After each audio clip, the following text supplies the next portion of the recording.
going live now. All right, y'all. We are live. All right. We are here tonight with the Atlanta City Councilman Amir Farouki. Did I say that right? Perfect. Thank you. We just want to thank you for joining us.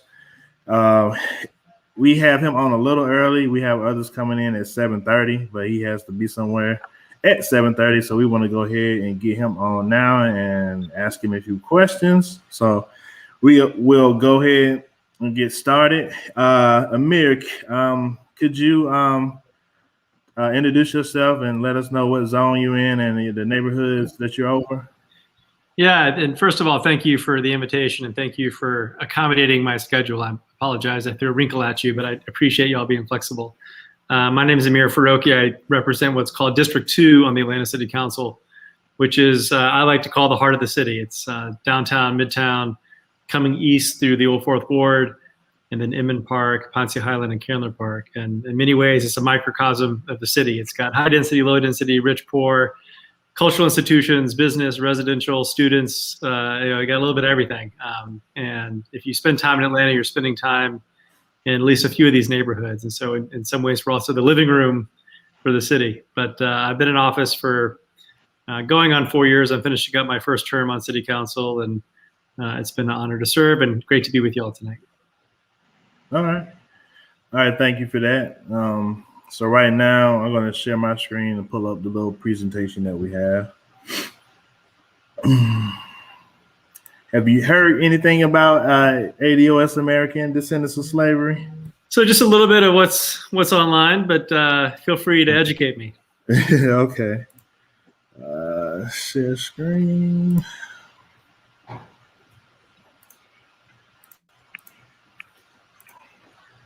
Let me know when you can see my screen. I can see it now. All right. Let me go in present mode. Perfect. All right. Here's the little agenda, introduction, short presentation, our ask, discuss our ask, and questions. But we probably won't get to all this because I know we have to go. All right. We are ADOS, American Descendants of Slavery, founded by Antonia Moore and Yvette Carnell. We are set out to shift the dialogue around the identity of what it is to be African American in an effort to move the discussion from melanin and properly to center the discussion around lineage. What is ADOS about? American Descendants of Slavery seeks to reclaim, restore the critical national character of the African American identity and experience, one grounded in our group's unique lineage, which is central to our continuing struggle for social and economic justice in the United States. All right. Currently, we are working on legislation to try to get our own ethnic, legal ethnic identity. Right now, if you go on documents like the census, it has Black. Then under Black, it's broken up to do like African American. Then it's broken up like Caribbean and things like that. Our goal is to come up with a specific ethnicity, legal ethnicity for ourselves. And these are the 4 areas that make up, if you are ADOS, your race has to be Black. Black is identified as a person having origins in any other Black racial groups in Africa. Nationality, American. Language, English, and you must, our lineage is descendant for slavery in America. So I think that kind of make well, it does make us unique because there's a lot of people Black speak nationality American and English, but it's only about 30 35 million us the slam for slavery here in America. Yes, we know slavery was in the Caribbean and other places too.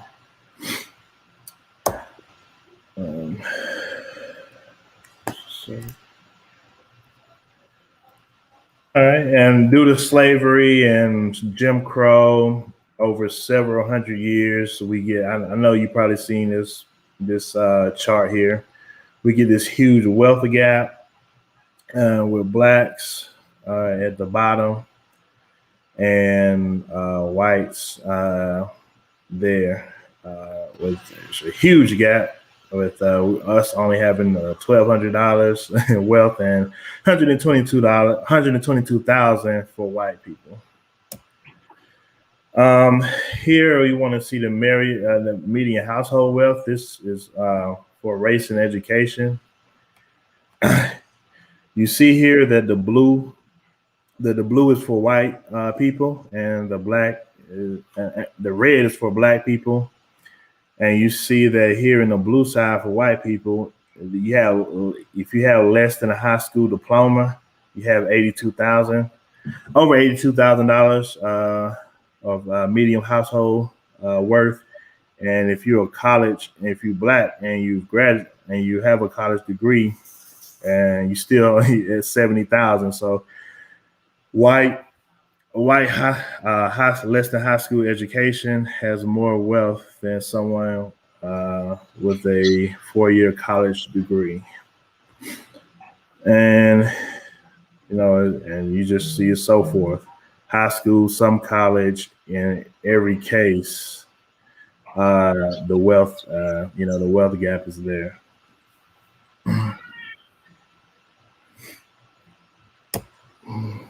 Here is a chart that assets that make up wealth is on the left side here. You have 10,000 at the top, 100,000 and a million, and it goes up at the bottom. You have billionaires at the bottom. But we as ADOS, we are at the top here in this $10,000 area here of assets.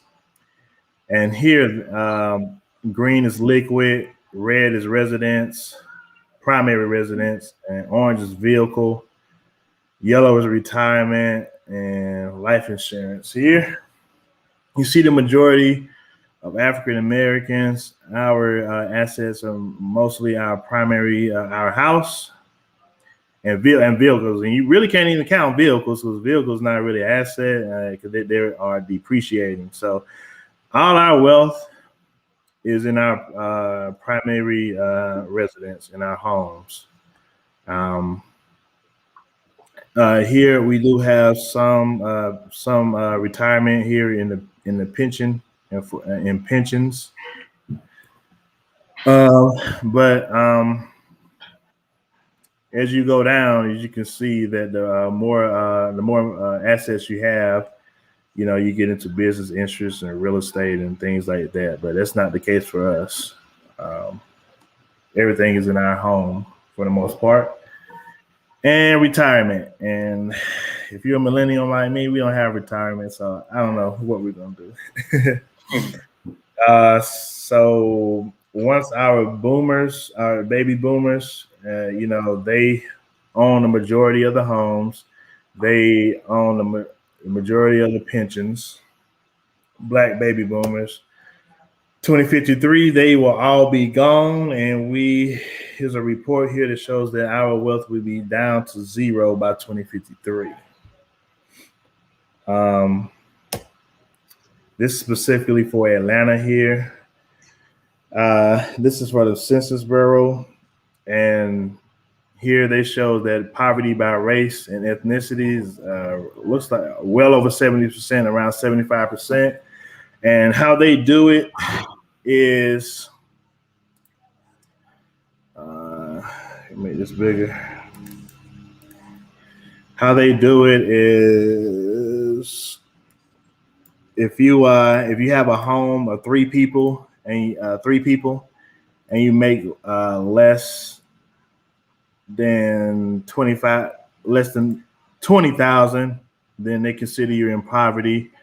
Home of four people, you make less than 33,000. I'll make sure I'm looking at this chart right. And you're in poverty here and here. Let's take this 3 persons here. Less than $20,000, you're in poverty, and it goes to 25,000 for 4 people, 30,000 for 5 people. All right, when you look at it like that, they have over 70% of African Americans in the city of Atlanta are in poverty. And look at the gap between Black and the rest of the people here. Whites, Hispanic, Asians. Look at that gap. Unemployment rate. This is for the city of Atlanta. It's 7.3. This chart is from Prosperity Now. 7.3 for the city of Atlanta, but over twice that much. Oh, not over twice, but it's 12.7 for Black people in Atlanta.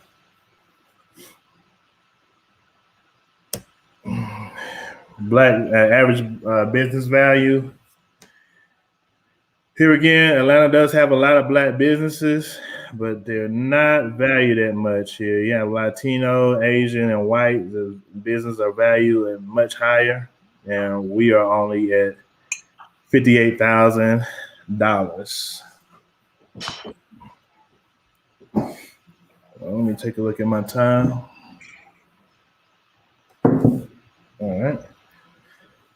And here's we know this. Here's the median household income: 28,000 for Black, 83,000 for white. 37% of Black families in Atlanta are at 0 net worth.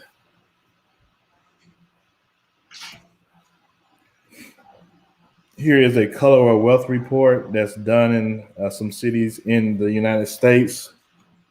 They've done this report in Los Angeles, Miami, Boston, and DC. And here they actually broke up the U.S. Blacks, which are those who descend from slavery here in America, and Black immigrants, which are Caribbean Blacks and Africans. Here, and you see that us U.S. Blacks / ADOS / African Americans, you see the gap. You can see the gap between Asians, white, Black immigrants, and us U.S. Blacks here. There's a huge gap in Los Angeles. There's a gap in Miami. Boston, $8. That's amazing. And DC here. And we wouldn't mind one of these for Atlanta too. Definitely would like to see the wealth between these ethnicities in the city of Atlanta too. Here's our ADOS legislative agenda. I'd like to ask the people on the council to support. First, we want to work with the city to come up with an official Black agenda for Atlanta, to come up with policy prescriptions and other ideas to close the Black-white income gap and to eradicate Black poverty in Atlanta. And then we want to hand it to the mayor. A resolution proclaiming support for federal reparations for the American descendants of slavery. A fierce urgency a now report for the entire city, not only Fourth Ward. And we also would like the city's support in a federal designation, our own ADOS designation, so we can provide accurate data and accounting for our current status and wealth positions without other Black ethnicities mixed in with us. And here are other cities that have plans for a Black agenda. Evanston, Illinois, Washington, D.C., Durham, North Carolina, Asheville, Portland, Providence, Rhode Island, and ADOS was involved in a statewide bill in California, AB 3121. They're putting together a task force to study reparations out in California. All right. Our definition of reparation. Reparation is not only a check, it's a multi-generational, comprehensive social, political, and economic effort to make sure that the disadvantages inherited through slavery and maintained through successive rounds of legal discrimination are finally eradicated, and the black-white racial wealth gap is closed. Sources. So here now we want to get your thoughts, and we want you to talk about the fierce urgency in our report, how that came about, and is it plans to get that for the whole city? You can go ahead, Amir. Yeah, thank you, Larry, for the presentation and for to ADOS for driving this conversation.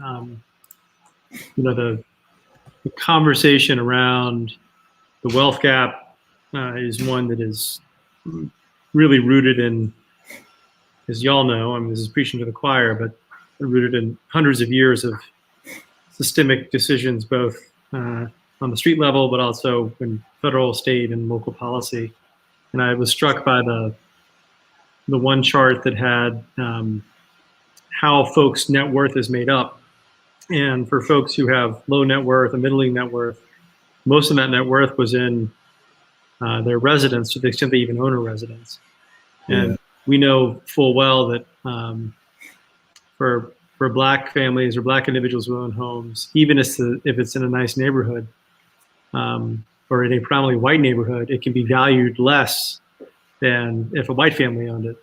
And that's not even to talk about the policy and history of redlining, and you can have the same house, two different neighborhoods can be worth very different things, largely on historical redlining impacts. And so there are reason after reason after reason why the wealth gap exists, and I tend to agree that there needs to be large-scale federal action to address the wealth gap. And there's lots of different philosophies and scholarship on how to approach it, whether it's baby bonds, lump sum payments, kind of tiered payments. And there's all types of ways to look at it. But ultimately, the federal government's going to have to put its muscle into it, because states, maybe California's a little bit different, but states and localities don't have the resources to do it.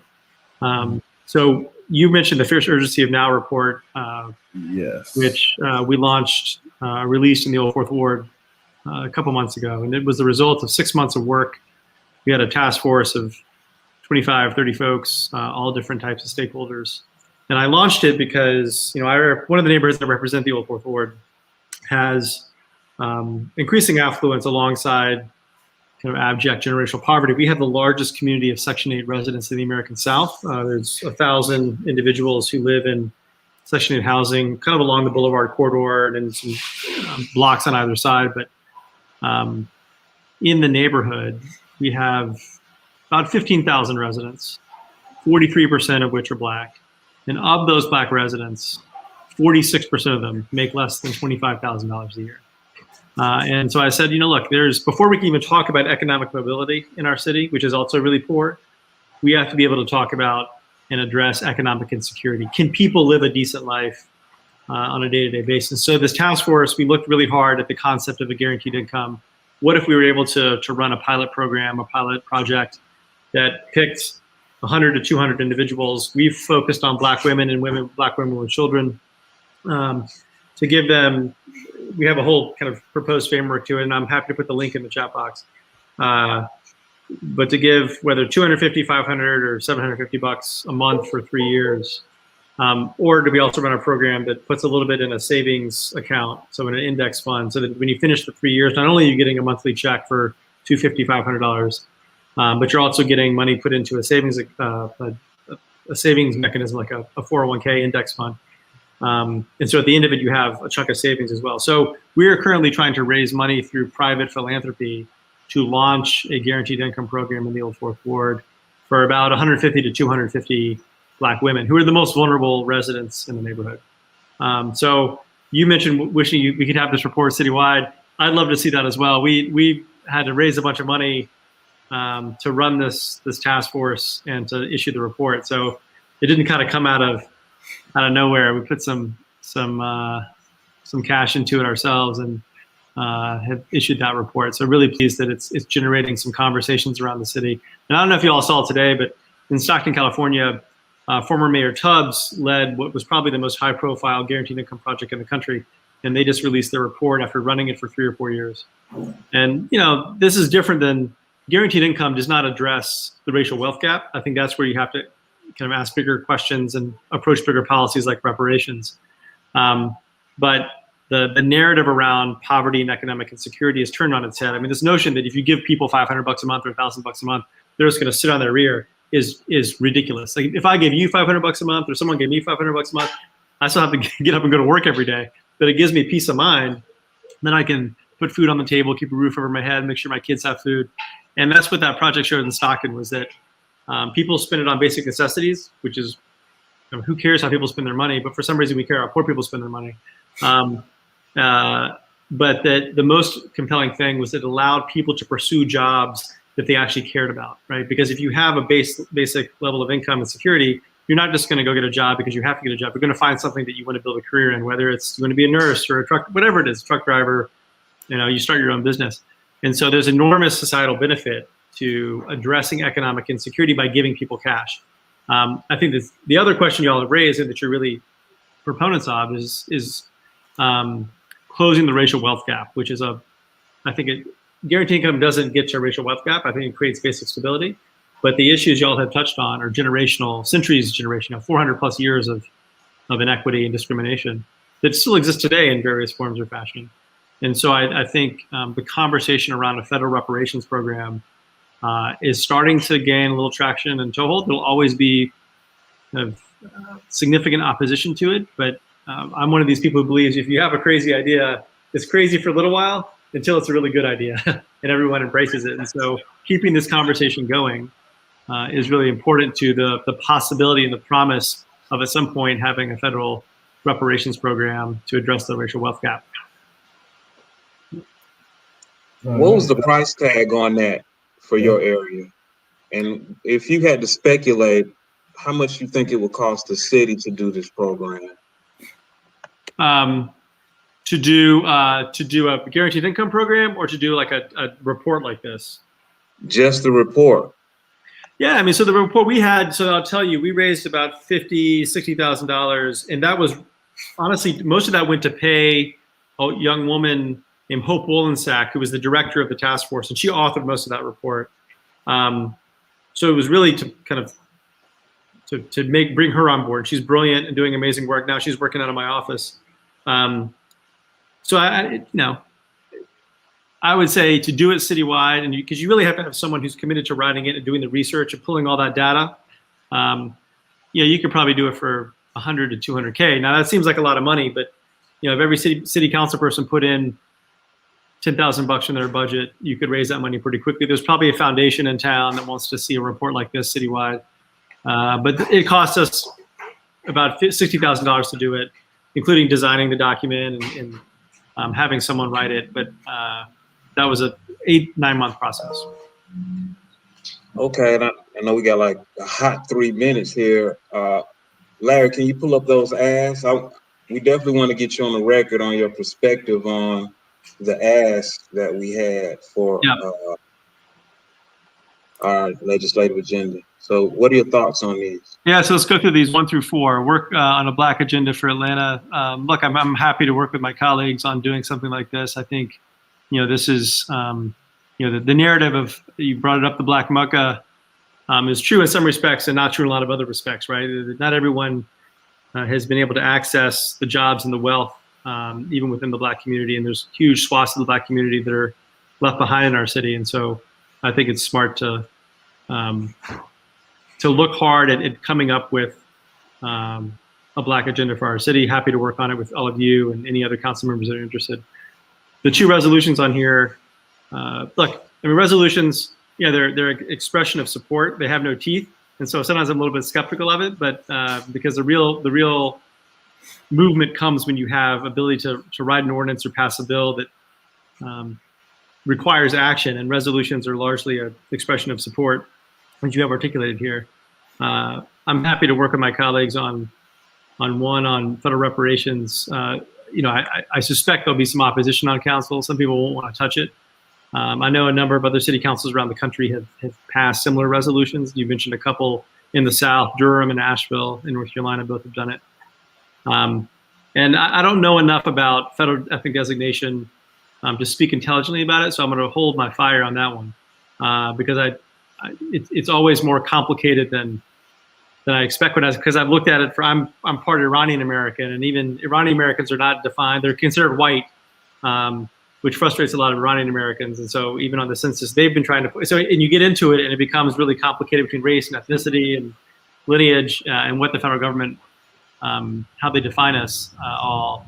And so that's really a congressional question to dig into. But happy to work on it with y'all behind the scenes and think through what may be possible. So those are my answers to those four. Happy to talk further. I'm sorry that I had to only have 30 minutes tonight, but it's been really a pleasure to be with you. And I'm happy to continue the conversation anytime you want. Yeah, we definitely will. I want to talk to you more about that fifth urgency. And now, I noticed I got the black women. We don't mind that, but we want to see if we can find a way to get, all black people. Of course, 100%. I mean, honestly, we look hard at that. There's not a lot of programs that focus on young black men, but in the neighborhood, the most vulnerable people tended to be single mothers and black women aged 20 to 40. And you give a woman $500, frankly, oftentimes goes a lot further because you're caretaking for children or a parent.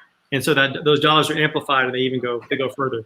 Okay. But I hear you. I'd love to make it for as many people as possible.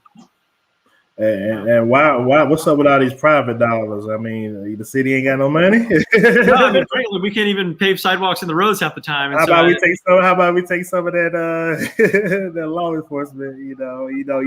Look, that's a fair question and debate to have on how the city spends the dollars. But we are not swimming in money, and that's a whole nother conversation. But happy to have it too. Right. Thank you for the invitation tonight. All right. Have a good night. Y'all take care. Good night. Good night, y'all. All right. So we was waiting on Carl Smith. How you doing? Okay. Hello. Good evening. Thank you for joining.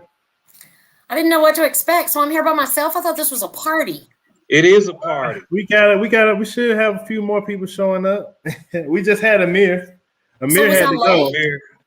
He had time constraints, so he had somewhere to be at 7:30. So we got him out early. But we're expecting some others to join us shortly. Andre, Antonio,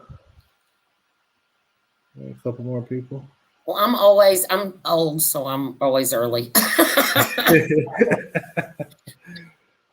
Hold on, we got a question or something here. By Hughes.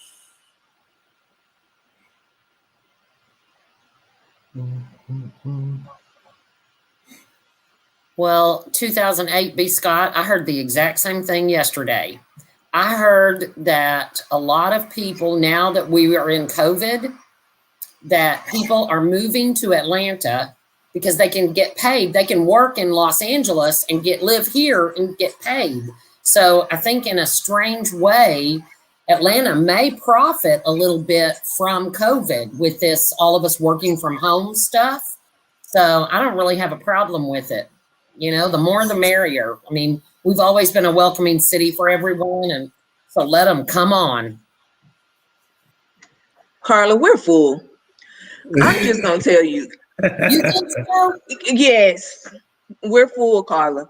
Well, I don't know. I go back to Maynard and, I mean, we are only 500,000. I know we seem like we're full when you take the whole metro area, but if you just take inside 285 ATP where we all hang, we are not, I mean, I've still got some houses that are burned out and vacant, and I need some folks to come in and move into those and give me some good folks on those blocks. I feel you, but for the infrastructure that we have, baby, we ain't there yet. Yeah, the problem with our infrastructure is I don't want people to talk about us like 50, 60, 70 years from now. I don't want people to say, oh, look what they did. They did all these horrible things.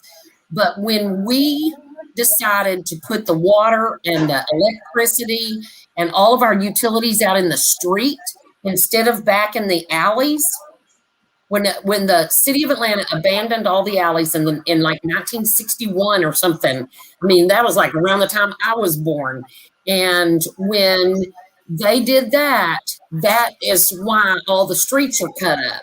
It's not because the streets have got a pothole. Potholes aren't square. Those square potholes were cut by some contractor or somebody repairing their water or whatever. So somehow we've got to figure out this better, and it's better for the environment if we'll take these old tires and mix them in with the asphalt and make the asphalt more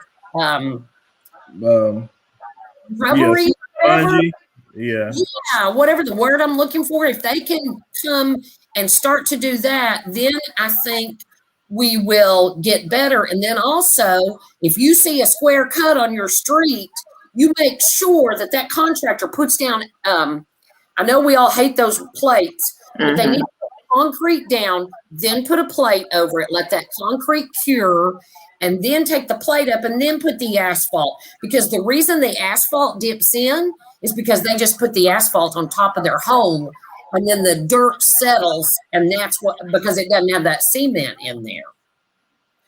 And that's what you're talking about is all the potholes. If it was not just that, Carla, listen, we can't, honestly, the city of Atlanta want to operate as like these other well-established cities. And in my opinion, we're just not there yet. And I mean, even down to the transportation. MARTA, I'm from Atlanta, and MARTA sucks. MARTA. See, we all know I ride MARTA. I don't know. Do y'all know I ride MARTA? Y'all don't know. Anyway. We can get to know you, though. We would love to know you. What lie you all? I haven't seen you on the blue. But there are statistics that we have not met yet. Like, I don't know exactly what they are. I need to find out so I can spit out and sound real smart like a mirror. But there are statistics on how many families you need per block for the bus to come down your street. Because I am lucky. I'm 6 houses down from the bus stop. If I was more than a block and a half, I would be lazy and I would never ride MARTA. So if we can we can do this zoning, that the MR stuff that I love, the mixed residential, commercial, get out on the big streets, have the taller buildings with the apartments and then the commercial down below, the buses go down the main arteries already and then transition on into the neighborhood, into our single family homes. I'm going to assume you live in a single family home. Am I correct? Of course. Yeah. Do all of y'all live in a single family home? Yeah. Yeah. Well, I'm going to tell you at some point, I plan on my husband and I, because my house, which is not worth a lot of money, but my house is going to be my retirement. So my husband and I are going to move into some kind of a senior high rise or some kind of a senior living place. And I'm going to take public transportation all the time because I'm tired of paying car insurance. Right. Honestly, it's still the South, and we operate as such. And so a lot of the things that you're discussing are things that if you are born and raised here, you probably wouldn't live like that. Like, for an example, my husband's aunt, her house is over there by Beecher, right around the corner from you, Larry. And she has a full basement. And she is still just not comfortable with with things that other places would do, And the Atlanta, we're in the South and we don't do that. We don't. Oh, you're talking about, but I'm talking about out on the big corridors, getting more density out on the corridors.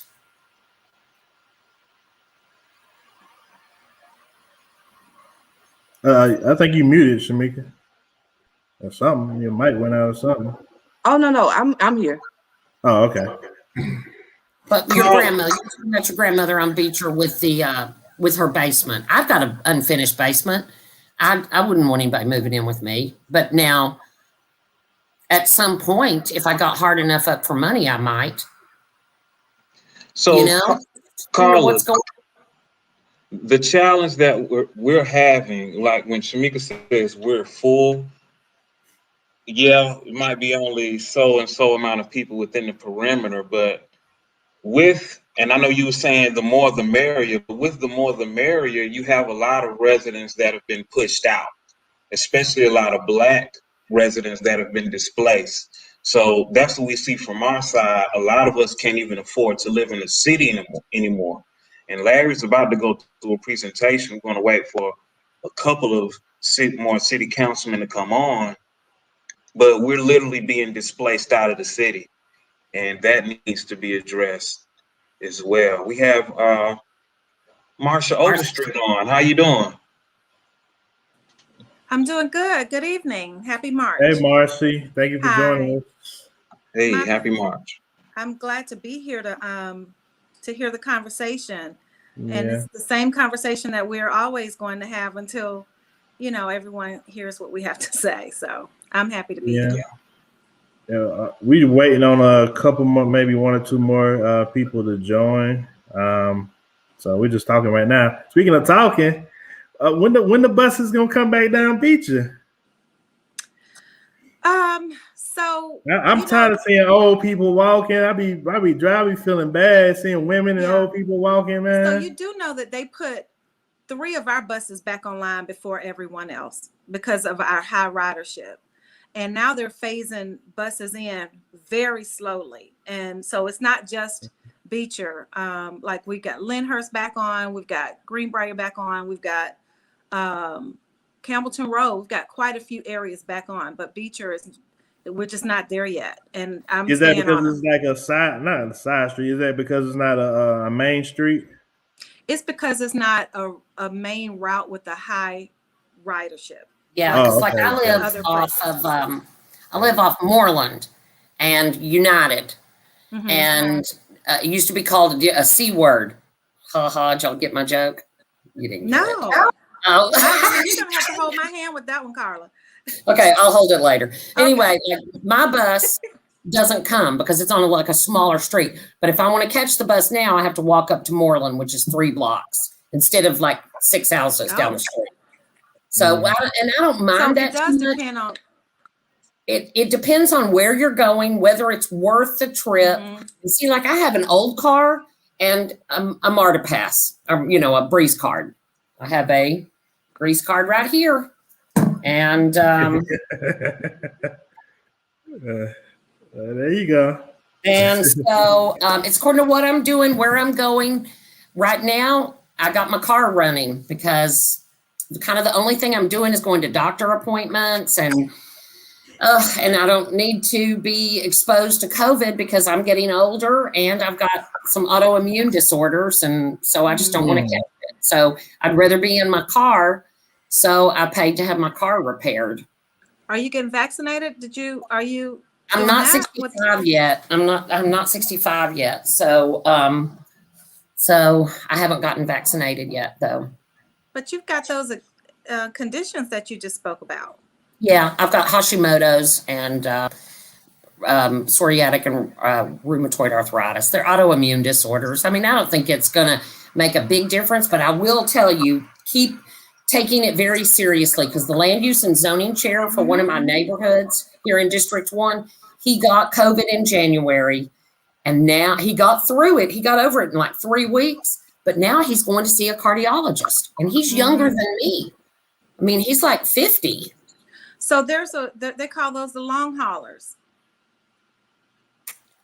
Well, actually, his are the side effects from he doesn't still have COVID. He's just got the side effects from it. That's what I mean. That's what they call that. Yeah. That when it's done and you still have the side effects from it for some way, that's what they call it. But is it And going to ever be over, or is he going to have to go see a cardiologist for the rest of his life? That's You the don't next know. question. We don't know because this is new to all of us. Yep. Yeah. How's your Real husband quick, doing with all this, I'm Marcy? sorry. He's doing great. He's vaccinated and he's triple masked, and he was from day one. That they stay suited up, and now they've figured out how to do the hospital where there's zero, what they call it, zero pressure. So the Your air suit. inside the Suit is greater than the air outside. It's like a That's shaker right. with ice in it. Yeah. yeah. Yeah. So that's yeah. what's happening at the hospital. So he's pretty safe, and he's Well, been that way since last February. And tell diligent him about he's it one all. of my heroes because of you. Oh, that's so sweet. So thank That's you. so sweet. Thank you. So tell me, you guys, how can I help you? I just want to make sure that, Well, I don't just hang out with Carla today. Yeah, so what we're going to do is we're just going to get a short presentation, introduce you to us, and we got a few asks at the end. So we'll kind of approach it a little different because we want things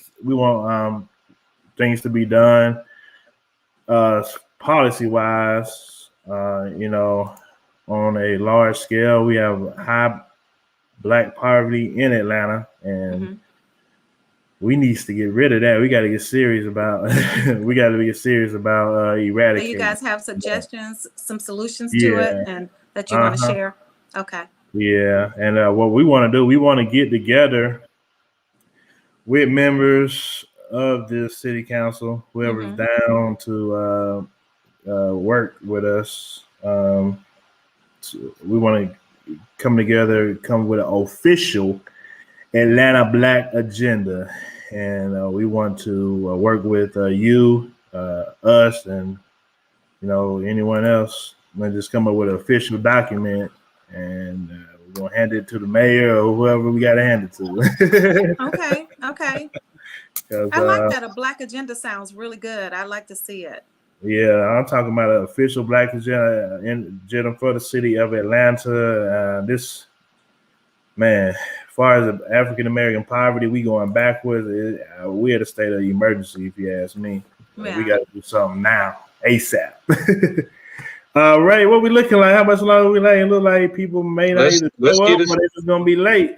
Hey, let's get it started. Let's get it started. Because I'm committed for dinner. I told them that they had to wait for me for dinner tonight. So. Okay. Yeah, we let's go get ahead. it started. All right, we go ahead and get started. If they join, they join. If not, they don't. All right, just a moment. Let me share my screen.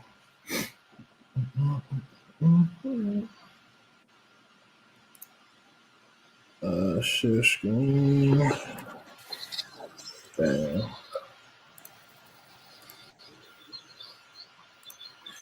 All right, can y'all see my screen?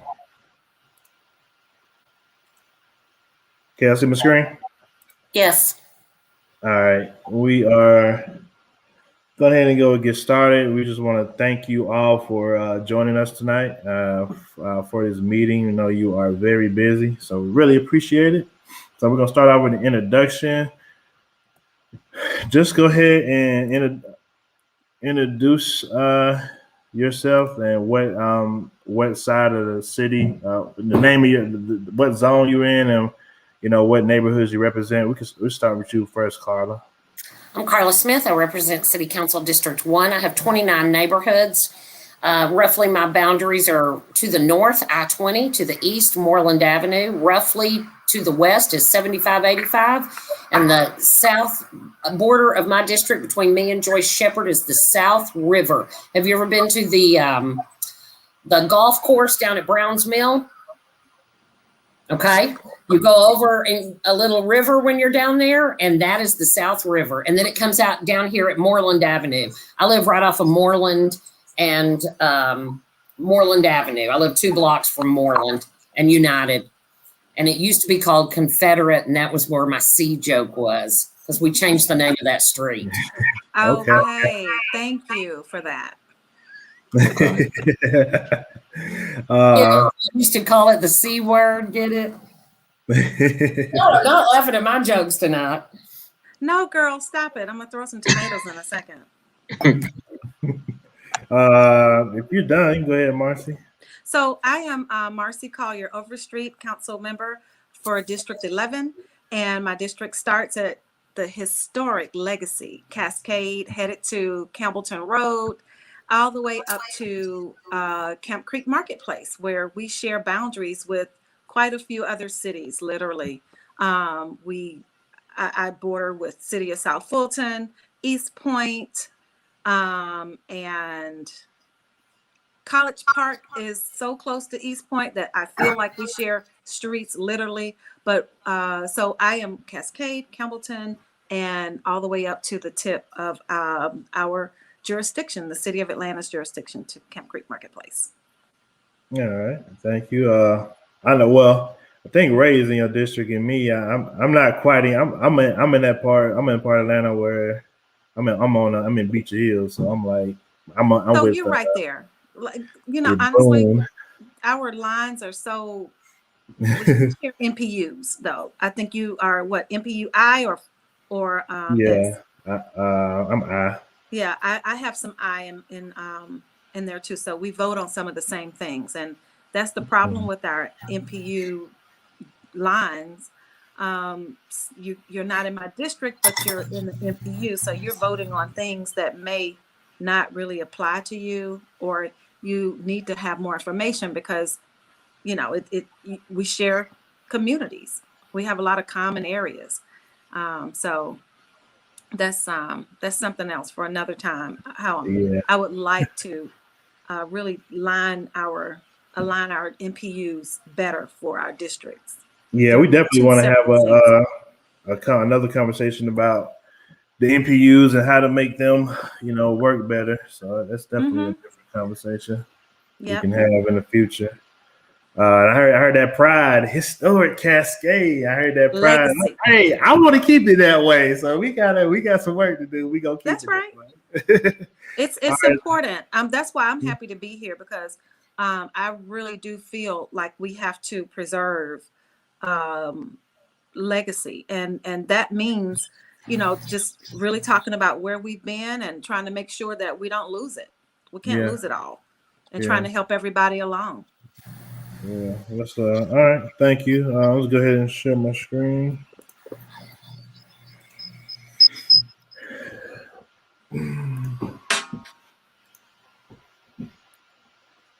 "2008 B. Scott is still talking to me here. He and I need to get together and talk about MARTA. You said B. Scott? Yeah, 2008 B. Scott. Yeah, he's serious. He want to have a MARTA conversation for real. Okay. Oh, he has social media, right? Yeah, he's commenting. He's in the chat. Okay. Okay, my bad. Yeah. Oh, I thought you was talking about somebody else. So we're gonna go ahead and get the presentation started. Have any of you heard of ADOS? Any rumblings or anything? Online activity? Invitation. Not until then. As soon as I saw the invitation, I went to the website to read up on it, but no one has come to me before about ADOS. Okay. So it stands for American Descendants of Slavery. Sets out to shift the dialogue around the identity of what it is to be African American in an effort to move the discussion from melanin, a la skin color, and properly center the discussion around lineage. What is ADOS about? American Descendants of Slavery seeks to reclaim, restore the critical national character of the African American identity. One grounded in our group's unique lineage, and which is central to our continuing struggle for social and economic justice in the United States. Right now, we are working on legislation that we want to get to the state and what actually want this at the federal level. Here is how we define our ethnicity. Our race is Black. Define any person having an origin in any of the racial groups in Africa. Our nationality is American. Our language is English. And here is our lineage is descendants of slavery here in America. And to be ADOS, you just have to have one parent that fits this description. And through slavery and centuries of slavery and Jim Crow discrimination, legal discrimination. I'm sure y'all seen this chart here. We have a humongous wealth gap that we need to, as a nation, to work to close. It's definitely something that is the root of a lot of the issues in the Black community. This means that we are a job-dependent group, meaning that if we lose our jobs, our good-paying jobs in our neighborhood collapse. We don't have any wealth to help us out through a downturn and unemployment.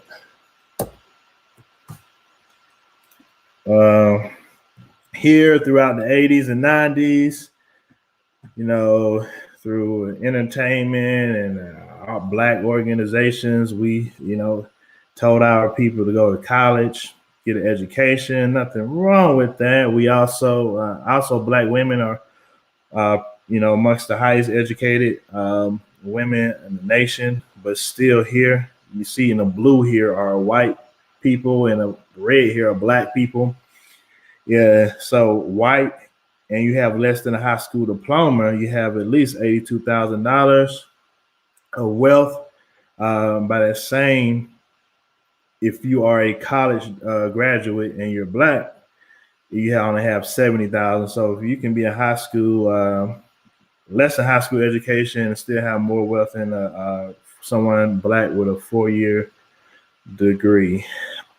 Wealth and income, I know you already know this, but wealth and income are, two different things. And wealth is what's, really kicking us. And basically throughout, due to slavery and Jim Crow, it was stolen from us, and we need that back. We need that money. We need it back. Here is the assets that make up our wealth. Here on the left side here, you have 10,000 at the top, 100,000 and million, and it goes all the way down at the very bottom to billion. Us as African Americans, we are here in the $10,000 area in assets, and the green is liquid, red is our primary residence. Orange is vehicles, which vehicles don't really count because that's depreciating, so that don't really count. But look how large of a, that is our asset, is our vehicle, a depreciation asset at that. Then we have retirement, pensions, which that is mostly our boomer generation. Millennials, we ain't getting none of that. And when you go down here to the millionaires and billionaires, you see that all their assets are in business interests, real estate, stocks, and things like that. So here's a report that came out. It says by 2053, Black Americans will be at zero wealth. You see here that the majority of the baby boomers own homes, and they have the pensions. By the time 2053 comes, our Black baby boomers won't be here, which means that the following generations, especially my generation, which is I'm an early millennial, we'll be we headed towards zero wealth. If we're not there already with COVID-19, probably close to that already. Here's a Atlanta specific report here. This is from the Census Bureau. here,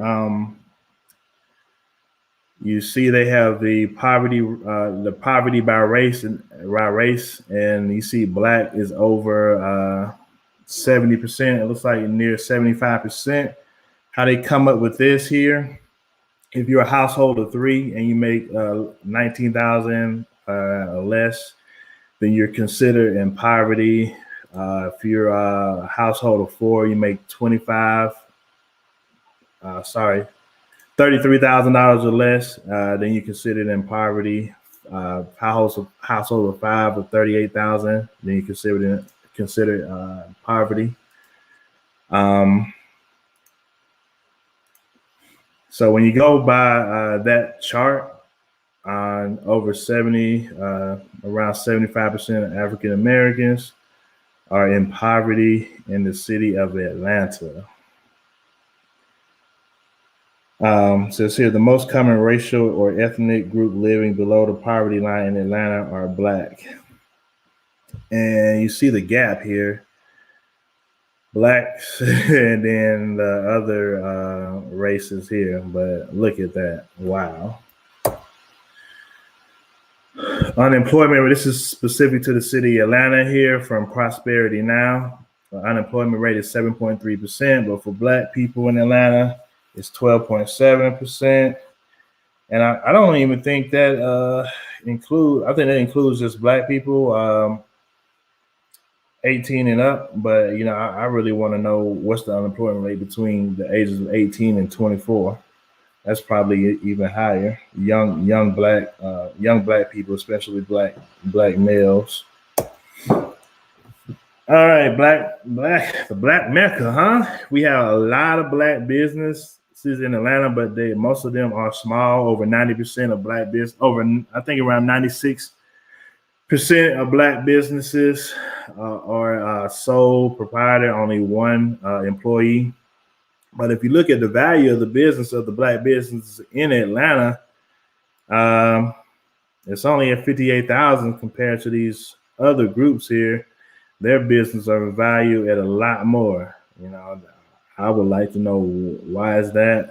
You know, so we do have a lot of businesses in Atlanta, but they're small, one person. You know, so that's something we need to fix.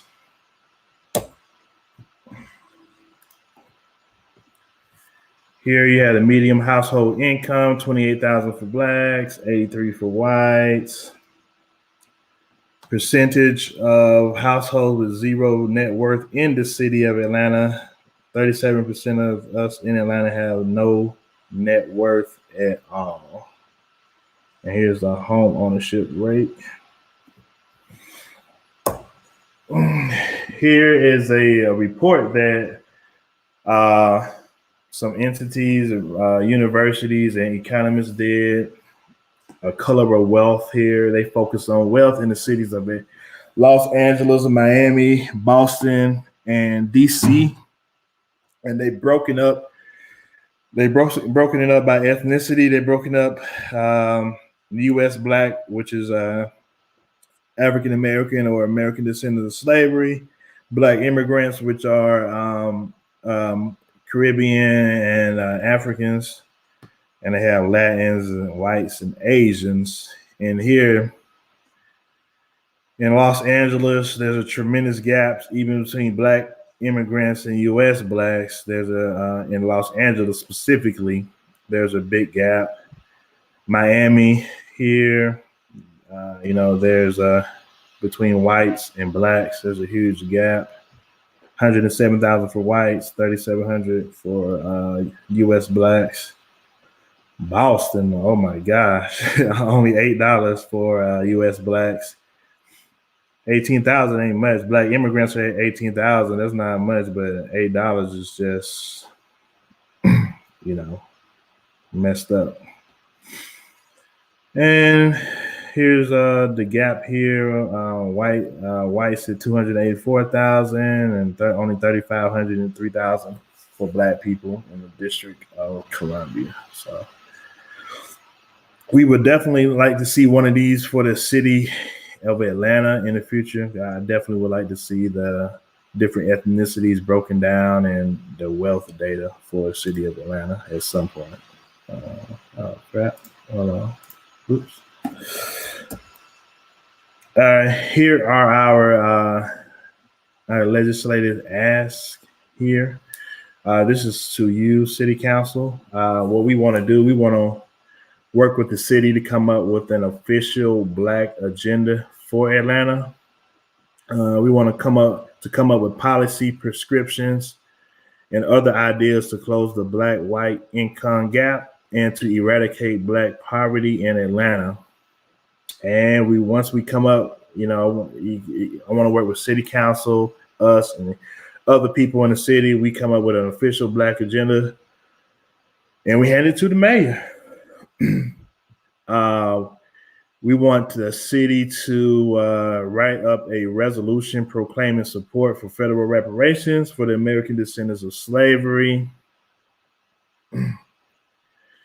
And we talked to Amir about the Fierce Urgency and Now report that they did for Old Fourth Ward. At some point, we want that done for the entire city of Atlanta. It was an excellent report that they did for Old Fourth Ward, and we just need to get that for the whole city in the future sometime. And a resolution in support of a federal designation for ADOS. Here now, the United States is a lot more diverse than it was in the 60s, 70s, 50s, 60s, and 70s. We have a lot more people from other countries coming over, and right now, back in the 60s, 70s, and even 80s, you could say Black, you could say a colored person, you can say minority, and in those days that meant you were Black, because there wasn't many other groups over here. But now when you get into those words like people of color and minority, it's gotten to the point where the white man is the minority, because everybody else, everybody is included in the minority category except a straight white man. So we need to protect ourselves. We're working on, like I said earlier, we're working on resolutions to submit at the federal level and to our representatives that we want to be our own ethnic designation that keeps up with accurate data and accounting for our current status and wealth position, and not get it mixed in with other minorities and other Black ethnic groups. Here are other cities. These are some cities that have plans for a Black agenda. They may call it, they either did a resolutions and support reparations, or they are also coming up with some kind of plan in their city to put money in the pockets of Black people. Evanston, Illinois, Washington, D.C., Durham, Asheville, Portland, Providence, and ADOS was involved with a statewide bill for reparations in California, AB 3121, where they are coming up with a commission to pay reparations for the descendants of slavery out there in California. So I definitely want Atlanta to be on this list, because we definitely at the forefront when it comes to the civil rights movement. We have great Black leaders, and I believe that we have our last fight is an economic fight, and I believe it's up to the next generation to go ahead and pick up that mantle and keep it going and fight to the end. So I definitely would like Atlanta to be on this list, doing something for Black people in the city of Atlanta. What is reparations? We put this here because some people think reparations is just a check.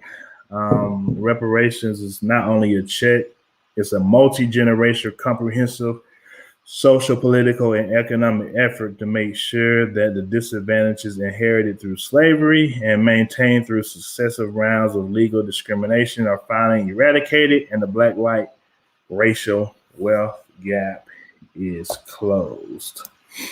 So right now we want to go through these four things here on our list. We want to discuss them, see how y'all feel, and if something you would be in support of. So I'm gonna go ahead and turn it over to the council people. And make any comments that you have. Larry, before you do that, we have 3 more councilmen on. Oh, and wow. I like for them to introduce their area, or Okay. 2 more. I like for y'all to introduce y'all area before we go into the legislative agenda.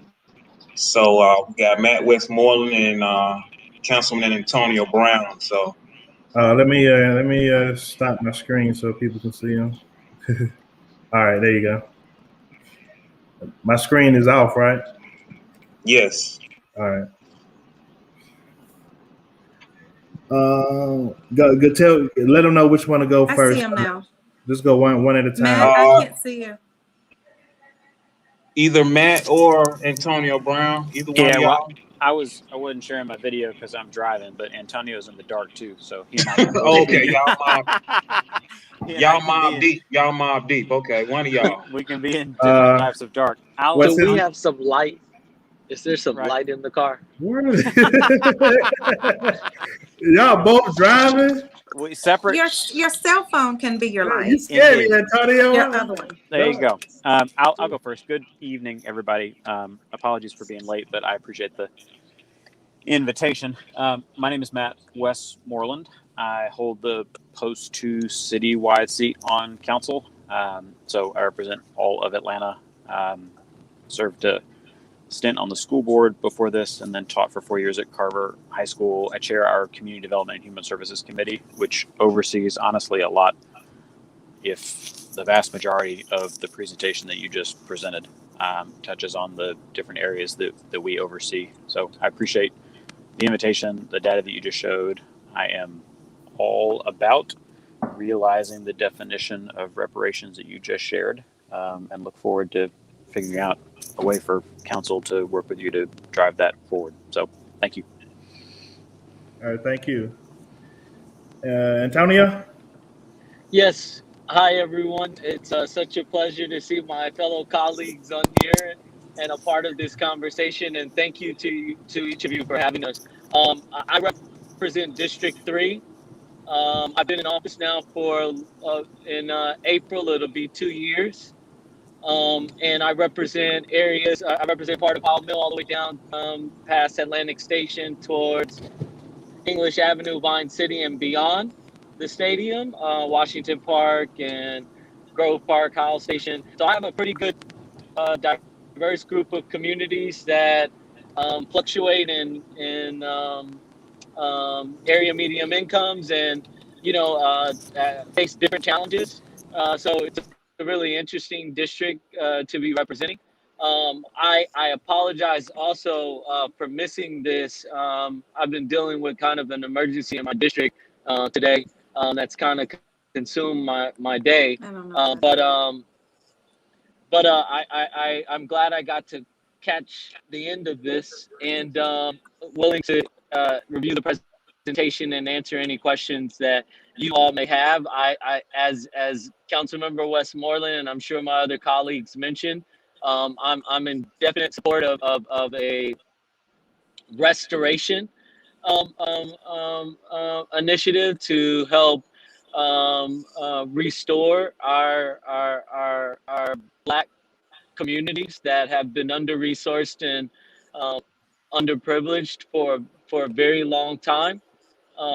I represent communities that have been poor in this city for over 40 years, that have endured generational poverty. Their families have been born into poverty. And it's just extremely unfortunate. And it's something that I have been fighting against since I've come onto council. And a lot of my colleagues on this call, if I'm not mistaken, all of them on this call supported a piece of legislation that we passed through council that would disallow the Congregation of Poverty through the discrimination of Section 8 vouchers. And I think that was just an incredibly important piece of legislation. And even though we haven't yet really figured out the enforcement mechanism of that, I think just having a united front on council supporting such, in my opinion, a progressive piece of paper like that really hadn't been done before on council, I think spoke volumes about all of our position in supporting and lifting up our communities. So thank you for this opportunity, guys. All right, you're welcome. Thank you. So back to your 4 questions. I really do welcome the input from everyone on this call, as well as ADOS, to come together to actually talk about what reparations are. Because I was glad to see that your first sentence was, we're not talking about a check. Because many times when people have this conversation, some people really are talking about a check, and a check does not give us what we need. And it's not a generational thing. It's very short term. And we need to talk about long-term goals for generations. And that looks like real estate, and that looks like better education, and that looks like more chances, like a truly equal playing field. So I'm really glad to see your definitions of what is reparations. And I think that we have an opportunity to share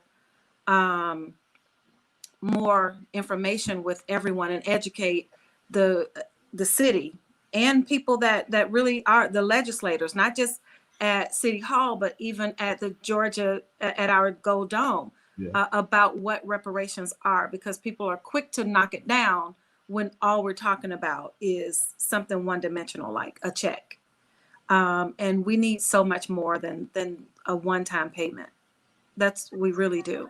So I welcome the conversation too. I am all for a Black agenda.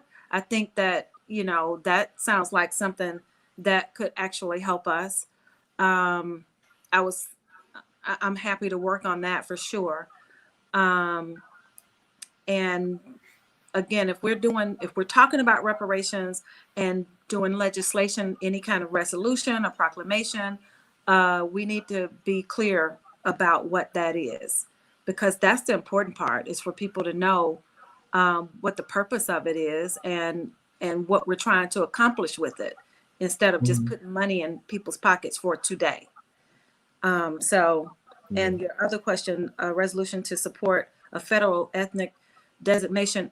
I think that, what you described when you were actually speaking about that last one is something that I'm interested in supporting. So yes, I'm happy to work with this group on these initiatives for sure. Yeah, we definitely want to work with anyone on the council, and anyone on the council. I think we should get together, sit down, and write out an official Black agenda, for the city. Definitely reparations. It's twofold. Well, not twofold. Reparations for the American descendants of slavery. Only a Black agenda are things that you mentioned, like education and things like that. Reparations are only done on a federal level. Also, we just want once we sit down and talk about it, and you are clear on what it is exactly. We definitely would like a resolution in support of showing that. We want to be clear that ADOS is not against reparations for other groups. We know the Caribbean, and we also know that places like Haiti were in slavery, and the most realistic and the best way to go about that is each nation must go after reparations from the entity that wronged them. For example, for the Caribbean, they have a group called CARICOM, and they're going after the UK for reparations for the Caribbean. That's because they were under the UK rule. Another example would be France. I mean, not France, but Haiti. Haiti, they are going after reparations, from France. That's because they were under the rule of France during that time. Another example would be Congo in Africa. They are going after Belgium for reparations. And that's the best way to go about it. Each of us support each other. Caribbeans support us. We support the Caribbeans and the African. Everybody getting reparations from from the institution that wronged them. But I may run off. I don't know if I went off topic or what. So let's talk about. I heard you, Marcy. Thank you for that. Carla, you were here first. What are your thoughts on these 4 points here? Well, I'm good with all this, all 4 points. I have a little bit, and I don't know, y'all. You can tell by looking at me, I'm white, so just slap me if I say something wrong. But I do believe that. See, and I'll never understand what someone else has gone through until you can walk in their moccasins or whatever that old saying is.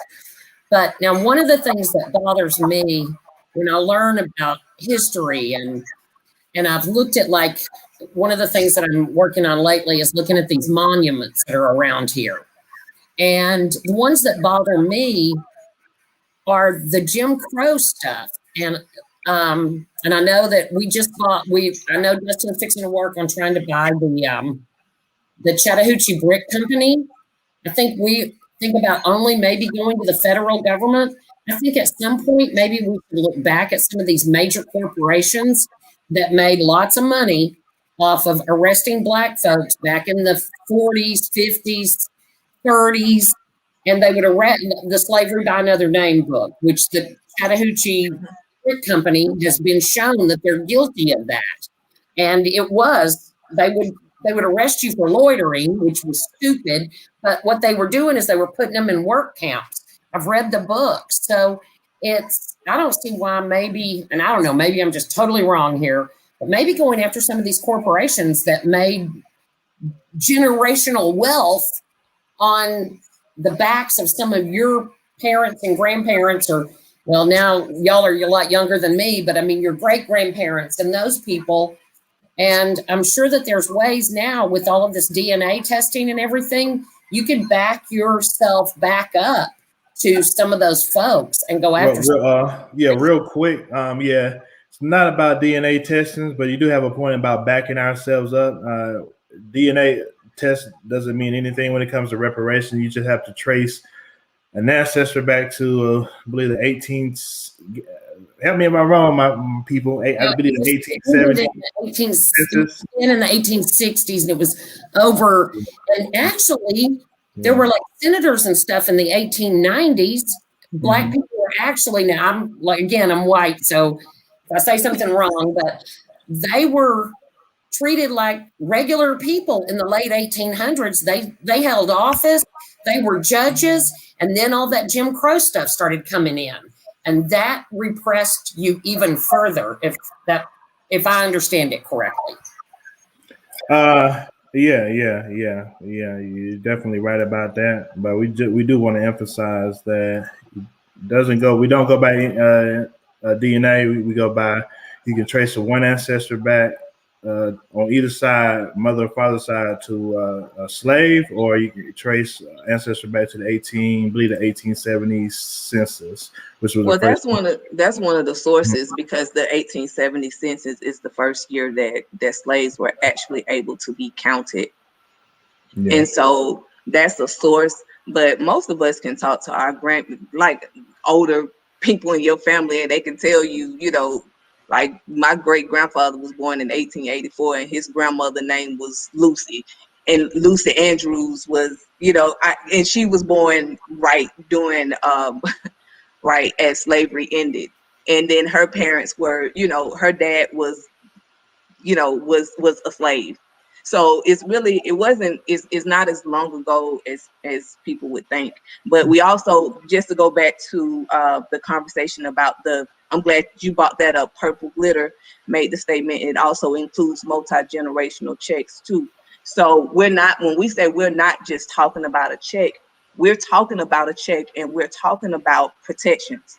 And the reason we need those protections is because it's easy to give us the check, right? Can you speak about protections a little more for me? Like, what do you mean by protections too? That's what I'm about to get into.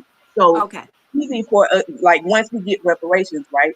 If we're not included economically, if we're not giving us basically giving us protections that we're not just going to be plundered again, right? Then it just end up getting taken back. So we need specific protections that say, you know what, the industries that we were locked out of, we're included in. All of those things, protections that says that that all that predatory stuff that's been happening generational, that has to stop. And that's gonna have to happen through policy and policies that are enforced. So Yeah, and I think predatory lending and all that. yeah. I mean, that is some stuff that broke some of our, and I grew up poor. And my parents fell for some of that stuff. And those people would come knock on the door. And I remember when I was a kid, and because I lived in a poorer neighborhood, and they gave us higher interest rates. Just because of your address, you sometimes couldn't get a loan because of your address. And all we know for sure, we know for certain that Black people were not included in the GI Bill, right? Yeah. That can't happen again. Right. Black people were not included like in the Homestead Act. That can't happen again. Like all of those things that really are the things that built that middle, that white middle family. Those things that built those families, we were excluded from. And we're saying that we have to have policies that prevent that from happening ever again. Right. So once we get reparations, there needs to be policies that says that you can't plunder us. Right. The way that we lost our land, we lost all of our land. Understand, we were slaves, right? So we were agriculture. So we should be at the height of agriculture. But because we were plundered, we lost our land. Well, having to walk away from land because of lynching. All those years, yeah. When they did all that, they did it wrong. They should have split that up amongst people. Now, I don't know. Then another thing I would add on to, and y'all, I'm throwing some ideas out, but medical. Don't let anyone. I don't Tuskegee. Oh, absolutely. So, you're preaching to the choir. That no one can ever. I don't know what to pilfer you with,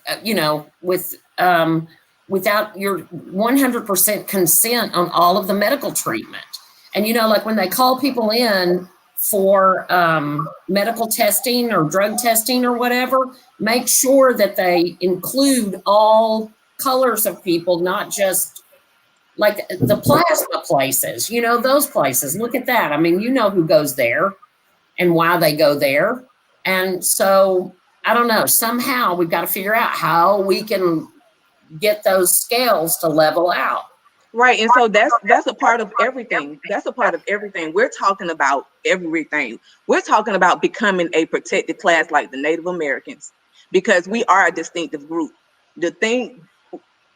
Because what was done to us was so specific, what has to be done for us have to be just as specific, period. There's no way around it. So that's really what we're talking about right now. We're talking about not only the wealth that was stolen through slavery and Jim Crow, we're talking about how we were truly excluded when the country was really young and thriving and building wealth, and the things that built wealth then are not the things that build wealth now. So, we can't just start from what people were doing then to build wealth. No, right now people are really living off of wealth. There's about to be the largest wealth transfer from white baby boomers to their descendants or their kids or what, it's about to be the biggest wealth transfer that our boomers really don't have to transfer to us. So when they die, their pensions die with them, right? Yeah. When they lose Y'all their are doing that chart, I'm on the top. I'm that person. But my kid, he's not going to get a pension. And the only thing I'm leaving him is this house, which is, but it's more than what a lot of us get. yeah. Like every generation, we start over from square one, and our ancestors built the richest country on planet. We should not start over every generation. We should be normal. The things that we're talking about right now, we shouldn't even be talking about. Well, So business opportunities, and maybe something in there with the reparations. I don't know. I'm just talking because y'all asked me to come, but maybe something about business loans. Maybe instead of, because I remember when certain addresses had to pay higher interest rates for just if you were, I think they called it redlining, but if you lived in certain parts of town, the bank charged you like when I was young and my dad signed my very first loan, I paid 18%, but the APR was 13. But because of where we lived, I had to pay 18% on my loan. And so maybe now if they could flip that and if you live in a certain place or you have a designation or something, then instead of paying 18, you pay 13, or, so that it kind of will eventually maybe balance it out. But I still remember, y'all, when I was young and I was in my mid-20s and I needed a loan for something, my dad went to the bank and signed it. And I was really mad because I had to pay 18.99%. And the rest of the world was paying 13%. Thank you. I'm gonna go ahead and let Antonio, just to give you a reminder, our 4 asks that we want the council to, we want to create.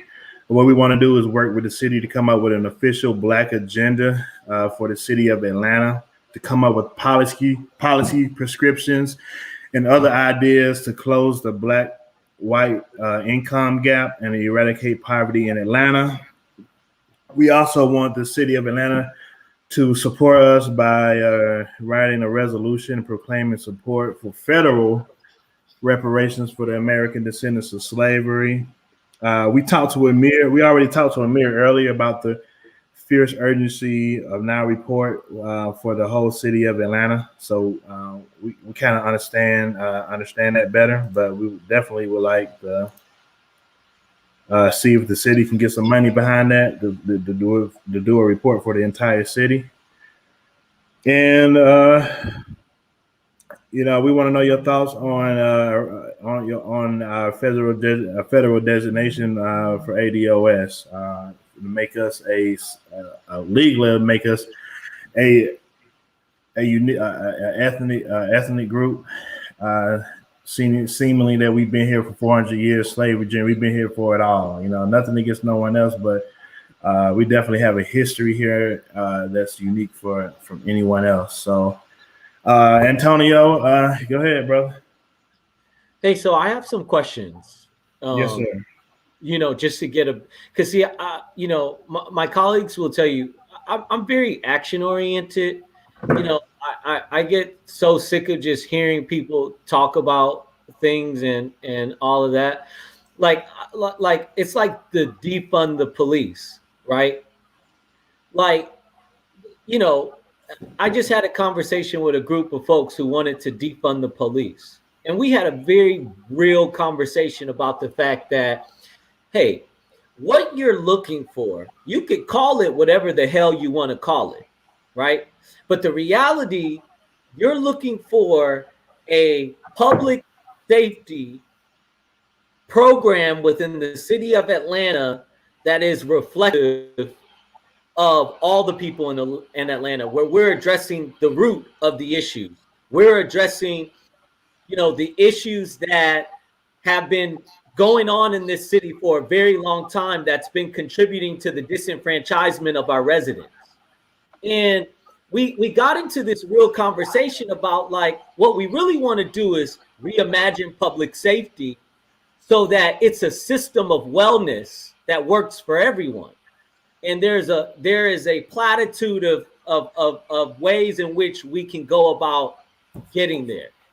So my question for you guys is, you know, I'm a huge proponent of reparations. I don't know if you all saw my post on Twitter. If we can pull out trillions of dollars for an emergency stimulus payment and for a pandemic, and this money just comes out of nowhere, basically out of a Federal Reserve in which we're already in like one of the largest deficits this country has ever seen. If we can just pull money out of our asses to do this, then we should be able to pull money to truly make whole a population of folks, Black folks in this country that have been disenfranchised forever. You know, and my question for you guys is, tell me, how do you identify, because my great grandfather was a slave, right? He was a slave. My great grandmother was what they identified as a house nigga because she was light skinned, so she was kept in the house. So, like, I come from a family lineage of slavery, and granted, I'm mixed. My dad is Puerto Rican. My mom is West African and Creole. So my bloodline is very mixed. And I saw something from 2008, B. Scott. He said, we're not interested in DNA tests because we're mostly mixed-ish due to slavery, right? So how do we identify those that should be benefiting from these reparations? And what system do we put in place to ensure that there is an equitable process that is created to ensure everyone can equally benefit from whatever reinvestment occurs in an attempt to make Black folks that would fit into this registry of folks whole again? Oh, I'm gonna let one of y'all say. I talk too much. Well, look at it like this. They did a New Deal. So they're able to come up with major policy to get the job done and be specific about it. As far as lineage is concerned, those records are pretty easy to find who has the lineage of slavery. Like, you know your lineage. So those records are pretty easy. People have an idea, and that work can be done through census or whatnot. We pretty much got an idea of who comes from the lineage of slavery in this country, Black Americans. So that won't be hard to find out who's who. As far as the specifics of the system, yeah, all of that distribution, all of that has to be worked out. But that comes after the fact of support. We need the support. We need to get everybody on the page of, okay, this needs to be done. But you're dealing with the United States of America. It can be done. We just have to have the will to do so. So Absolutely. Let me ask you this question. I'll be even more specific around this. I don't disagree with anything. For your organization, right? Like, what would it take if the city wanted to fund your organization in establishing a legitimate registry of, you know, African descendants of slavery? How would you do it? Like what would it take? Is it something feasible? Will we have to bring in other organizations to assist? You know, I'm just trying to understand, because I think that if we're going to really get to a place, even in the city of Atlanta, because I've been in conversations about How do we put forth legislation to create a fund to reinvest into Black communities that have been disenfranchised for generations in this state, in this country, specifically the city of Atlanta? How do we do that? And I think that when I think about it, I think about a registry, and I think about, hey, we first need to see what the impact of it is. We need to understand, like, how many people are we talking about and dealing with in regards to this? What are the financial implications involved with truly being able to work through this to find, like, for me, like, we should be doing a better job of investing into Black small businesses in this city. I'm not even speaking about the country. The city of Atlanta gives very little to Black small businesses, period. But it even becomes an even smaller pie when you talk about Black small businesses. We don't have a lot of investment that is specifically designated to a population of Black people that have been disenfranchised for generations. I mean, I represent some of the poorest communities in Atlanta. That's unacceptable. So, and that's what we want to work with you all on. Yeah.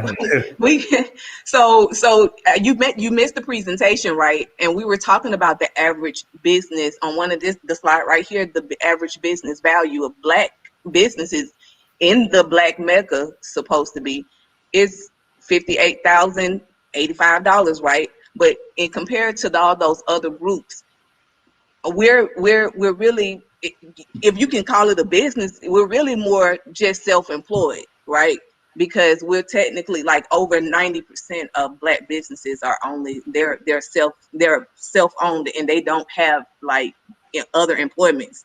I'm sorry, they employ themselves. So yes, everything you're saying is true, and I absolutely love your passion. We want to work with you all to, get to the specificity. That is the reason we're talking about specificity is because we've been, when we're lumped in as people of color is everybody, right? Everybody but white straight men, we want the specificity, and we need the specificity for the purpose of reparations, so that they know who should be the true recipients. And it's really not that hard. And a lot of this information, a lot of the questions that you're asking, and I think you'll better understand it if you could visit our website, ados101.com, and it breaks down a lot of information. And we're more than willing to even go through that information with you offline, so that, when we're working through these those action items, you have a better idea of our perspective and what we're demanding and what we're asking, you all to help us with. And I like what Robert Trillium said. It's more of a federal ask. Go ahead. Who was speaking? What is more of a federal ask? Reparations itself is more of a federal ask. I think that's bullshit. I think that's bullshit. Robert's right, No, though. I think no, the city has the capabilities. First of all, the city invests hundreds of millions of dollars every year. Okay, the city has the ability to create programs, create initiatives to that's bullshit. But that's not reparations, though, Antonio. No, I get that. Okay. But it starts somewhere. You Yeah. gotta start investing into Black communities to truly make a difference. And this is the other thing. Let's talk about generational wealth, right? Yeah. Because, there's this notion that I've been hearing about in Atlanta, specifically around housing. And I just had this conversation around housing, specifically housing in generationally poor Black communities. They say, oh, we need permanent affordability in these Black communities. No, the hell we don't. And let me tell you why.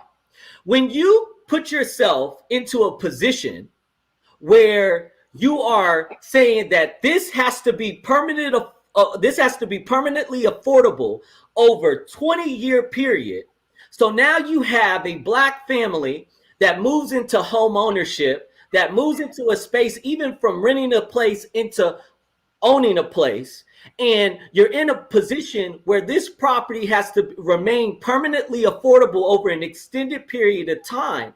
What happens is that property never gets the opportunity to build equity like some of these other communities where you don't see permanently affordable housing in predominantly white communities. You know why? Because they understand in order to build equity and wealth, you need to be able to build it with the rise of value in these communities. Because if you don't, then how can you ever build the generational wealth to invest into small businesses, to invest into, you know, growing opportunities and becoming a small business owner? So I really think that these kind of conversations, we have to be intentional about our purpose and the things that we say and that we want to do. We have to make sure that they're truly in alignment with an agenda that's going to accomplish what we seek. Yeah, some of this is not traditional reparations, and I get that the traditional aspect of reparations is on the federal level, but that does not mean that the city cannot do its part. Right. And Tony, what you talk about is a Black agenda, and that's what we want to work with the city council on. And We totally have Carla, we have Marcy, Amir. They all said, you know, they all said they down. We can sit down. We can add other people in, you know, other people, but we want to sit down and put on paper an official Black agenda for the city of Atlanta. Everybody put in their ideas, and what we gonna do, we gonna hand it to the mayor. And whoever, this is an election year, whoever's serious about putting forth that Black agenda, that's what we want to do. But we definitely believe that the city of Atlanta has the ability and the power to close the racial wealth gap between Blacks and whites. Look at what Maynard Jackson did as far as the contracts for the airport. Ray, you mean income or wealth? I mean both. Okay. You know, Absolutely when you can't agree. Yeah, so the city of Atlanta can be specific with contracts and a host of issues. You get extra points if you're a minority. That's what Maynard did. Well, look here. Back when Maynard was when he was in, the minority was mainly Black people. That ain't the case no more. Well, you got women too, so you know. But can we be clear about something again? This is why I speak about being intentional, right? Because yes, Maynard is a huge inspiration to me. An innovator, a visionary, something that this city hasn't seen in a very long time. Now, what happened though? Yes, he created opportunity, but that opportunity only trickled down to a specific group of Black people in this city. You're right. And no one else was pulled up from that wealth that was built. So you have to also be intentional about, you know, that it's inclusive of the Black people as a whole, and not just the ones that know someone that have opportunities to be able to take advantage of it and become wealthy. Because guess what? These are some of the same people that are sitting in this city in affluent communities, looking down on the communities like English Avenue and Vine City that have been institutionally disenfranchised from being able to not just build wealth, but even survive in this city. Mm-hmm. Yeah, most definitely. Like look at the water boys. They're seen as pariahs in the city instead of being supported. So this is the things we need to have intent when it comes to dealing with every aspect of our community. So we with you. We definitely going to work on a policy. We want to work on that together. And we definitely appreciate y'all's support. Can I make one ask? What's that? Okay, I saw your presentation about the Black agenda. I saw your presentation about the resolution. I know I came in on the back end of it. I apologize again. But, you know, I would like to really understand, and I've been to your website too, by the way, but I would like to really understand, like what steps, what are the, like, I know you're talking to council members. I mean, I don't think it's just council members. I think you need to also have like Fulton County commissioners in the conversation as well. I think you need to have folks from the state in the conversation as well. Cab. Yeah. Atlanta into cab is a third of the city. Absolutely. You got to, and what I really think needs to happen is there really needs to be something that is officially like compiled that could be like, you all work together on it. You meet with all of us in a room. We kind of hash. Yeah, that's what we want to do. Yeah, we whiteboarded. And now, isn't it? No, Say it. this is just the beginning. This is just the beginning, Carl.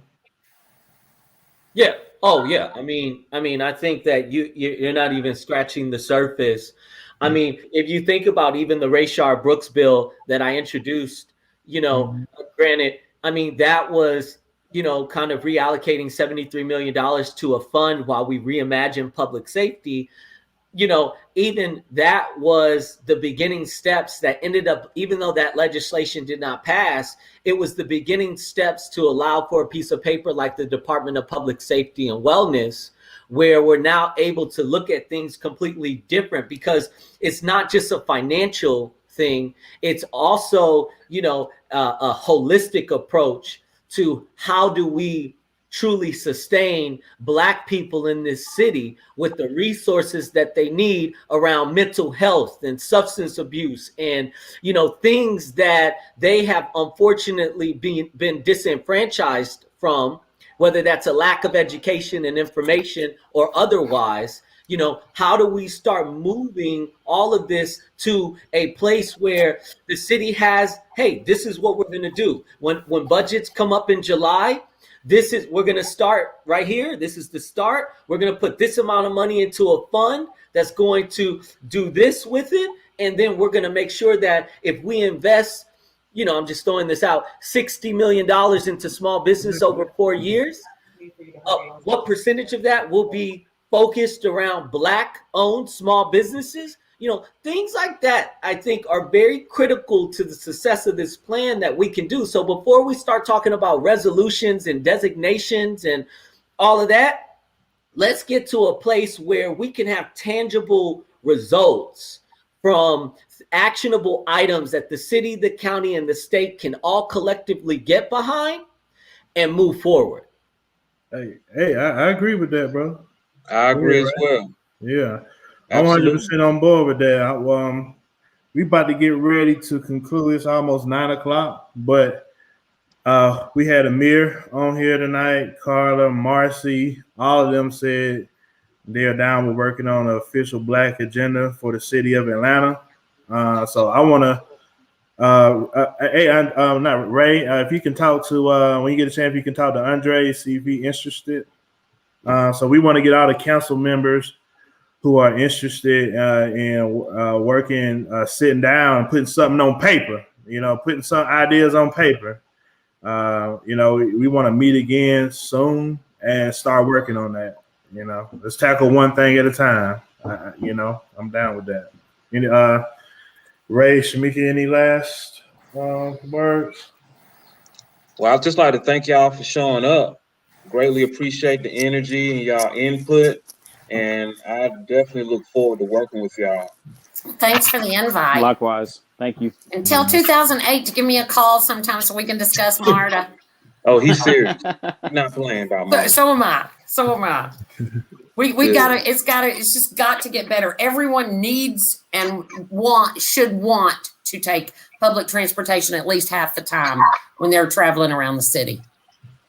No doubt. Carla is the MARTA, like everything. She is the MARTA writer. She is the MARTA advocate. She might as well go work for MARTA. Get on that board.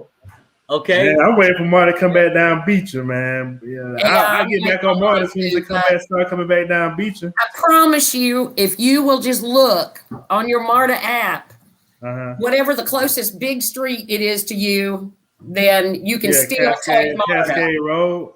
Yeah. You just got to walk, the only way that I motivate myself to like walk like more than a block and a half because I'm lazy. But I say, okay, I'm going to, how on your phone, your steps, you can look on your steps app at the end of the night and you go, dang, I walked 1.5 miles today. And you felt like you only walked like 2 or 3 blocks. So that's one of the things that motivates me when I ride MARTA, because every time I take MARTA, I walk at least 1 mile a day. That's what's up. Good. Hey, Matt Westmoreland is still on. You got any closing? Oh, my bad. Words? Yeah. No, y'all good. Matt, real quick, the official Black agenda for the city of Atlanta, would that be something you'd be willing to work with us on, with other council members and other people on? No, of course. Sign me on to the list. My only closing remark is, and I'll be super quick because I'm mindful of the time, is that I've been listening to the conversation for the last 20, 25 minutes, and I agree with everything that everybody said. So there was a piece about what can we do at the city level and what levers can we pull. And in our next conversation, let's talk about housing bonds and middle wage job funds and kind of repositioning Invest Atlanta to focus on underserved and the Black community, because for the last 10 years or so, it's been focused on not that. And then I think there are some things that we literally can't do that have to be done at the state and or federal level. And so Antonio's point about in some instances we're preempted, like the state says you literally cannot do that. And they just got a whole lot more shit going on up at the federal level. And so pulling in Nikema Williams and, for the first time in a long time, we've got U.S. right. That's right. We got U.S. Senator. We got him and Ossoff. I think he seems to be pretty cool. Who I think can help make some headway up in Washington that would not have been possible. Never. Even 4 months ago. Possible at all. Yeah. But that's not to excuse what Atlanta needs to be doing, which is more than we're doing. And then we need to figure out how to engage people at different levels. So count me in for the drafting and pushing and advancing of the agenda. And then let's figure out the levers that we still need to be pulling here, and then how we get to apply pressure and make that happen at other levels of government as well. All right, thank you. Thank y'all. One thing I'm happy about, we got the data, so that's right. And it is nothing. I mean, just the last point I'll make, just because you mentioned data, yesterday the city released a report that shows kind of demographic changes in neighborhoods around Atlanta over the last 10 years, and it says what everybody on this call already knows, which is that Black folks are getting displaced from our city. And one of the things that it points to is that city infrastructure has a role in that, whether it's the Beltline or the West Side Park. And so that part is on us. Like, what do we need to be doing more? Not saying that we shouldn't be investing in infrastructure, but when you invest in something and there's going to be a response or reaction to it, what are we doing proactively to make sure that it's not moving people out of their neighborhoods who have been there for a long time? So a lot's more to come, but count me in for the I want to say one last thing too about displacement. Y'all, I'm like your grandmother. I've still got an old telephone landline, and I'm 23, 24 years into my mortgage, so I'm getting close. And they can look on the tax thing and see how much I paid for my house, which was 25 years ago.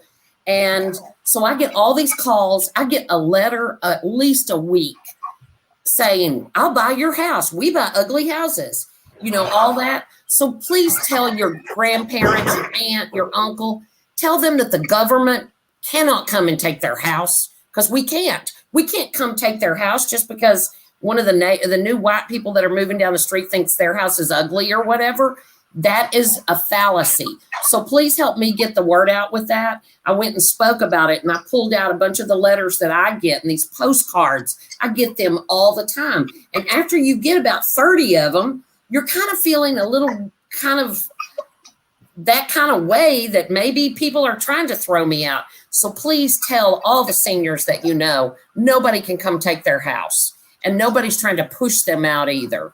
Because I think that part of that builds into that, where we feel like we're being pushed out because we're older, because our house doesn't look all that great. I told Antonio the other day, I'm a little bit embarrassed about a few things in my life because I can't afford some really super nice things. But don't let people treat senior citizens that way, and don't let them get pushed out. So help me with that. I am working with that with my seniors. Try to give them self-confidence to stay here, because we don't have to leave. Even though we've retired, we can still hang out here. We can still live in Atlanta. We don't need to go down to Clayton County. Mm-hmm. No doubt. All right, thank you.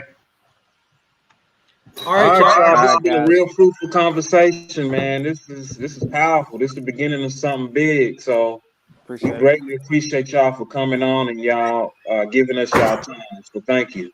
You're welcome. I'm proud of you all. I really am. I think this is the work that really matters. And I think that this is the work that you must be relentless in. You gotta push. And as you push, in order to make a diamond, it requires pressure.